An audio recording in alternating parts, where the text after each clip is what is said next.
அனைவருக்கும் அன்பு வணக்கம். மீண்டும் உங்கள் அனைவரையும் உங்கள் பிரசித்தி பெற்ற ஜெயா தொலைக்காட்சியின் அருள் நேரத்தில் ஆனந்த ஆரம்பத்தில் சந்திப்பதில் இரட்டிப்பு மகிழ்ச்சி. என் கடன் பணி செய்து கிடப்பதே. ஆன்மீக அன்பர்களே, ஜெயா தொலைக்காட்சியின் இனிய நேயர்களே, நாம் இதே ஆனந்த ஆரம்பத்தில் அருள் நேர பகுதியில் நம் நெஞ்சமெல்லாம் நிறைந்திருக்கக்கூடிய ராமநாமத்தினுடைய பெருமையை பேசக்கூடிய இராமாயணத்தை எடுத்தண்ணி நாம் வாசித்து நேசித்து பூசித்து பாத்திர படைப்புகளை குறித்து கதாபாத்திரங்களை குறித்து சிந்தித்திருக்கின்றோம்.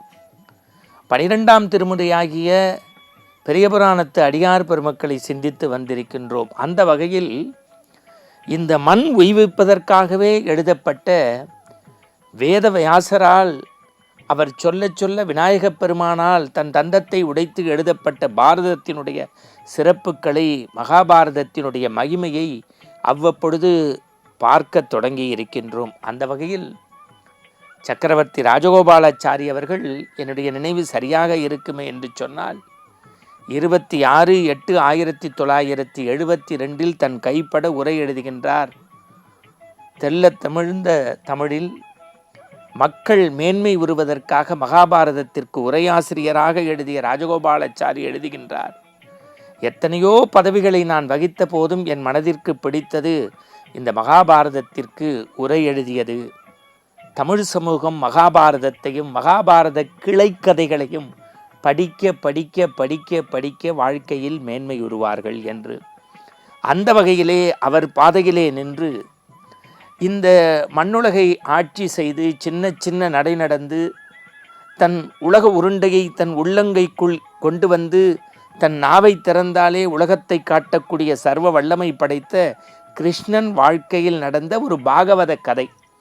இதை பாகவத கிளைக்கதை என்பார்கள். பாகவதம் சொல்கின்றவர்கள் மகாபாரதத்திற்கு உயிர் பூட்டுவதற்காகவும் உற்சாகப்படுத்துவதற்காகவும் மனித சமூகத்தோடு இணைத்து ஆன்மீக சமூக கருத்துக்களை இடையோடி சொல்வதற்காகவும் பயன்படுத்தப்பட்ட கதை.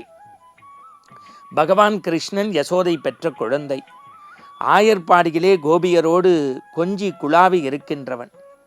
எப்பொழுதும் நண்பர்கள் இல்லாத வாழ்க்கை நரகத்திற்கு சமம் என்பதை இந்த மண்ணுக்கு சொல்லும் விதமாக நண்பர்களோடு ஓடி ஆடி பாடி விளையாடக்கூடியவன். தன் தாய் யசோதை நாள்தோறும் தன்னுடைய வேதப்பணியாக நினைக்கக்கூடிய வெண்ணெய் எடுக்கக்கூடிய காட்சியை ஓரத்திலே இருந்து உற்று பார்ப்பான். இந்த நவீன அறிவியல் காலம் போல அல்ல அக்காலம். மத்தில் வெண்ணெயை எடுப்பார்கள். அந்த கிடைக்கக்கூடிய வெண்ணெயை இப்பொழுது போல வசதியில்லாத காலம் அல்லவா, பானைக்குள் தான் தண்ணியை ஊற்றி அதையே ரெஃப்ரிஜரேட்டராக நினைத்து வெண்ணெயை வைத்து அற்புதமாக அதை பராமரிப்பாள் தாய் யசோதை. நரம்பில்லாத வாழ்க்கை நரகத்துக்கு சமம், நட்பில்லாத வாழ்க்கை நரம்பில்லாத வீணைக்கு சமம் என்று எழுதுவார்கள். நரம்பு இல்லை என்று சொன்னால் வீணைக்கும் விறகு கட்டைக்கும் பெரிய வித்தியாசம் இல்லை. அதை இந்த மண்ணுக்கு சொல்ல வந்த கிருஷ்ண பரமாத்மா எப்போதும் நண்பர்களோடு சுற்றி திரிந்து விளையாடுகின்றவன், வீட்டுக்கு வந்து வெண்ணெயை எப்போதும் உண்கின்றவன்.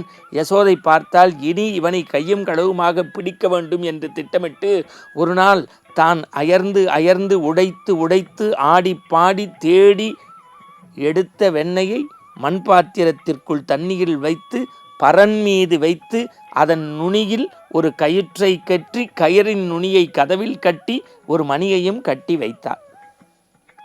வழக்கம் போலவே யசோதை பெற்ற இந்த மண்ணுலகத்தை ஆடப் பிறந்த கண்ணபரமாத்மா நண்பர்களோடு வந்தான் இல்லத்திற்குள். எல்லா இடங்களிலும் சுற்றி பார்த்தான். வெண்ணெய் இருக்க வேண்டிய இடத்தில் இல்லை. ஏதோ ஒரு புதிய பரன் மீது இருந்தது. ஏதோ ஒரு சூழ்ச்சி இருக்கிறதே என்று உற்று பார்த்தான். பானையின் கீழே கயிறு, கயிறினுடைய நுனியில் மணி. இப்பொழுது அவனுக்கு தாயினுடைய திட்டம் புரிந்துவிட்டது. நான் எடுத்தால் இந்த பாத்திரம் அசைய, கயர் அசைய, மணி அசைய என்னை பிடித்து விடுவாள், எனக்கு ஏதேனும் தண்டனை கொடுப்பாள் என்று மணியிடம் சொன்னான். மணியே, எடுக்கிற வெண்ணெயில் பாதி உனக்கு பாதி எனக்கு என்றான். மணி வேடிக்கையாக சொன்னது, உலகத்தின் பரம்பொருள், நீ எடுத்து சாப்பிடுவதற்கு நான் துணை நிற்கிறேன், அடிக்க மாட்டேன். உறுதியாக இறுதியாக இவன் பாத்திரத்தில் இருக்கக்கூடிய வெண்ணெய் உயரத்தில் இருப்பதற்காக ஏணியாக நட்பையே பயன்படுத்தினான். ஒருவர் மீது ஒருவரை சாயச் சொல்லி 7 நண்பர்களை குவியச் சொல்லி 8ஆவதாக இவன் எழுந்திருந்து பாத்திரத்துக்குள் இருக்கக்கூடிய வெண்ணெயை எடுத்தான். மணி இந்த கண்ணனின் வார்த்தைக்கு கட்டுப்பட்டு அடிக்காமல் இருந்தது. ஒவ்வொரு குழந்தைகளாகிய நண்பர்களுக்காக கொடுத்தான். மணி கட்டுப்பட்டு இருந்தது. 8வதாக மூக்கருகே கொண்டு போனான். மணி அடிக்கவில்லை. தன் நாக்கில் அந்த ஈரம் படிந்த நாக்கில் போட்டவுடன் மணி கல கல என அடித்தது. எங்கோ இருந்த யசோதையினுடைய இந்த ஒளிச்சத்தத்தை கேட்டுவிட்டு ஓடி வந்து கண்ணனை கைது செய்வதற்கு முற்பட்டாள். அன்பால், பண்பால், பாசத்தால், நேசத்தால். திருட்டு கண்ணா, நாள்தோறும் என்னிடத்தில் இல்லை என்று சொல்வாயே, இப்பொழுது கையும் கடவுமாக பிடித்து விட்டாய், வா என்று சொன்னபோது அவன் சொன்னான், தாயே சற்று பொறு, ஒரு நிமிடம் மணிக்கும் எனக்கும் ஒரு ஒப்பந்தம் இருக்கிறது, அதை முடித்துவிட்டு வருகின்றேன் என்று சொல்லி மணியை பார்த்து சொன்னான், மணியே மணியே, மனிதர்கள் என்னை ஏமாற்றுகின்றார்கள், நீ இப்படி ஏமாற்றலாமா? அதற்கு மணி பேசியதாக அந்த பாகவத கதை சொல்கிறது. கண்ணா, 7 பேருக்கு கொடுத்தாயே, அடித்தேனா? 8வதாக நீ வாயருகே கொண்டு போன போது அடிக்கவில்லை, உன் நாவில் பட்ட போது ஏன் தெரியுமா அடித்தேன்? இந்த பிறவியில் மணியாக பிறந்த நான் உயிரற்ற ஜடம் என்றாலும் கூட பிறவியின் நோக்கமே பரம்பொருளாகிய உனக்கு நேவித்தியம் நடக்கின்ற போது என் ஓசையை எழுப்ப வேண்டும். என்னையும் அறியாமல் என் பணியை செய்தேன், என் கடன் பணி செய்து கிடப்பதே என்று அந்த பாகவத கதை முடித்தது. ஆனந்த ஆரம்பத்தில் புதிய விடிகளில் புதர்காலை பொழுதில் ஒற்றை வரியில் நிறைவு செய்கின்றேன். மணியே அதன் வேலையை செய்கின்ற போது மனிதர்கள் நம் வேலையை செய்தால் நாளெல்லாம் ஆனந்தம். மீண்டும் நற்சிந்தனையோடு நாளை சந்திப்போம். வணக்கம்.